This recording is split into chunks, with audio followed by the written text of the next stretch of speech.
Sejak awal waktu, umat manusia telah didorong oleh keinginan untuk berkomunikasi, untuk berbagi pengetahuan, dan untuk meninggalkan jejak di pasir waktu. Namun, bagaimana kita beralih dari cerita yang diucapkan di sekitar api unggun ke peradaban global yang terhubung yang kita kenal sekarang? Jawabannya terletak pada kekuatan kata-kata tertulis dalam naskah-naskah yang secara mendasar mengubah arah kemajuan manusia.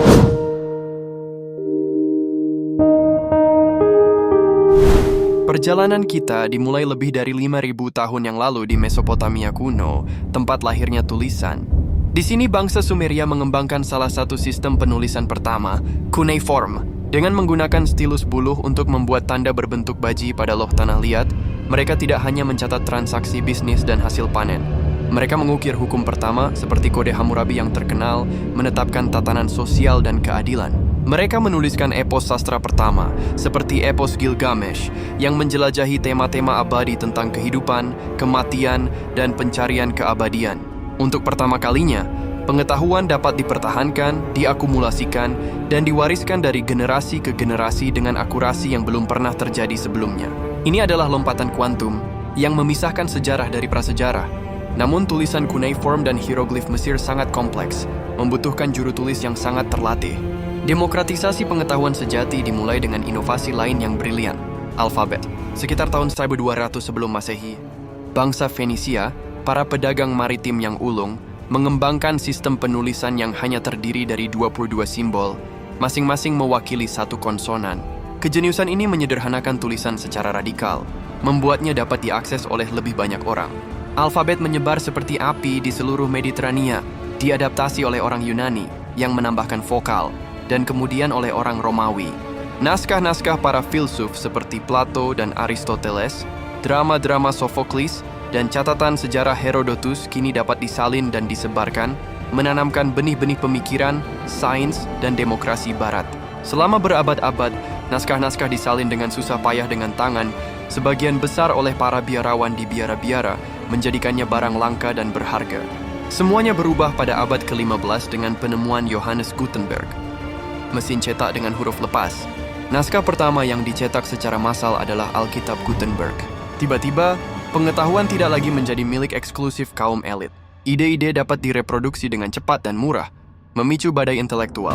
Reformasi Protestan Martin Luther yang dipicu oleh 95 tesisnya, disebarkan oleh pamflet-pamflet cetak.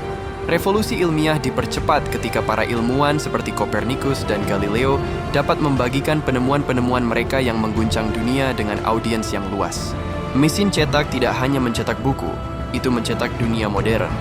Dari sana naskah-naskah penting terus membentuk takdir kita. Principia Mathematica karya Isaac Newton meletakkan dasar bagi fisika modern. On the Origin of Species karya Charles Darwin merevolusi pemahaman kita tentang kehidupan itu sendiri. Deklarasi Kemerdekaan Amerika dan Deklarasi Hak-Hak Manusia dan Warga Negara Prancis memperjuangkan cita-cita kebebasan dan kesetaraan yang masih kita perjuangkan hingga saat ini.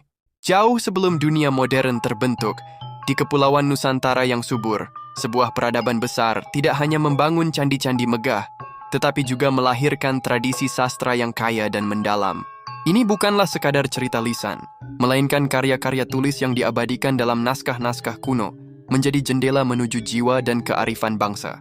Mari kita telusuri warisan intelektual ini. Perjalanan kita dimulai di jantung kerajaan Majapahit pada abad ke-14, salah satu kerajaan maritim terbesar dalam sejarah. Disinilah Mpu Prapanca menyusun Kakawin Nagarakretagama. Ditulis di atas daun lontar, naskah ini bukan sekadar pujian untuk Raja Hayam Wuruk. Ini adalah sebuah potret detail tentang negara, menggambarkan wilayah kekuasaan yang luas, masyarakat yang makmur, dan kehidupan beragama yang harmonis. Nagarakretagama memberikan kita bukti tak ternilai tentang kebesaran Majapahit dan konsep awal kenusantaraan.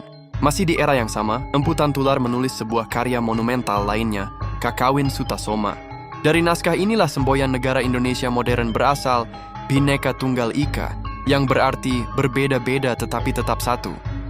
Lebih dari sekadar slogan, Kakawin ini mengajarkan filosofi toleransi yang mendalam antara umat Hindu Siwa dan Buddha Mahayana, sebuah pelajaran relevan yang melampaui zamannya, menunjukkan bahwa kerukunan dalam keberagaman adalah DNA peradaban Nusantara. Berlayar ke timur, ke tanah Sulawesi, kita menemukan Lagaligo, sebuah epos mitologi penciptaan dari masyarakat Bugis. Dengan panjang melebihi Mahabharata, ini adalah salah satu karya sastra terpanjang di dunia. Diturunkan dari generasi ke generasi, Lagaligo mengisahkan asal-usul manusia, tatanan kosmos, dan petualangan para dewa dan pahlawan. Naskah ini adalah bukti kekayaan imajinasi dan kompleksitas budaya pra-Islam di Nusantara, sebuah mahakarya sastra dunia yang sesungguhnya. Melompat ke abad ke-19 di tengah pergolakan melawan kolonialisme, Pangeran Diponegoro menulis Babad Diponegoro. Ditulis tangan dalam aksara Arab Pegon selama masa pengasingannya, babad ini adalah autobiografi sang pangeran. Ini bukan hanya catatan perang, ini adalah refleksi pribadi, spiritual, dan politik dari seorang tokoh yang berjuang untuk martabat bangsanya. Babad Diponegoro diakui oleh UNESCO sebagai Memory of the World, sebuah saksi bisu dari perspektif Jawa tentang sejarah, perlawanan, dan identitas. Dari negara Kertagama hingga Babad Diponegoro, naskah-naskah kuno Nusantara ini lebih dari sekadar artefak sejarah. Mereka adalah warisan hidup, berisi filosofi, sejarah, hukum, dan seni yang membentuk karakter bangsa. Mereka adalah bukti bahwa jauh sebelum pena dan kertas modern, para leluhur kita adalah pemikir, pujangga, dan sejarawan ulung yang kata-katanya terus bergema hingga hari ini, mengingatkan kita akan akar kita yang dalam dan masa depan kita yang cerah. Khazanah sastra Nusantara begitu luas dan dalam, terbentang melintasi pulau-pulau dan abad. Kisah-kisah yang telah kita ungkap hanyalah awal dari sebuah perjalanan intelektual yang agung. Mari kita selami lebih jauh, membuka lembaran-lembaran lain yang membentuk jiwa kepulauan ini, masing-masing dengan gema dan kebijaksanaannya sendiri. Kali ini kita melihat ke dalam naskah yang mengisahkan intrik dan takdir para raja, para raton, atau kitab raja-raja. Berbeda dari Nagara Kertagama yang bersifat formal, Para Raton adalah sebuah kronik yang penuh drama, mengisahkan kebangkitan kerajaan Singhasari dan Majapahit melalui cerita-cerita yang penuh dengan pengkhianatan, kutukan, dan keajaiban. Di pusatnya adalah kisah Ken Arok, seorang anak desa yang dengan ambisi dan takdirnya berhasil mendirikan sebuah dinasti baru. Para Raton adalah cerminan dari bagaimana leluhur kita memandang sejarah, bukan hanya sebagai catatan peristiwa, tetapi sebagai sebuah drama kosmis tentang kekuasaan dan nasib manusia. Kemudian kita berkelana ke dalam sebuah mahakarya yang dianggap sebagai ensiklopedia besar kebudayaan Jawa, yaitu Serat Centini. Disusun pada awal abad ke-19, naskah ini mengikuti perjalanan 3 anak raja yang berkelana untuk mencari pengetahuan.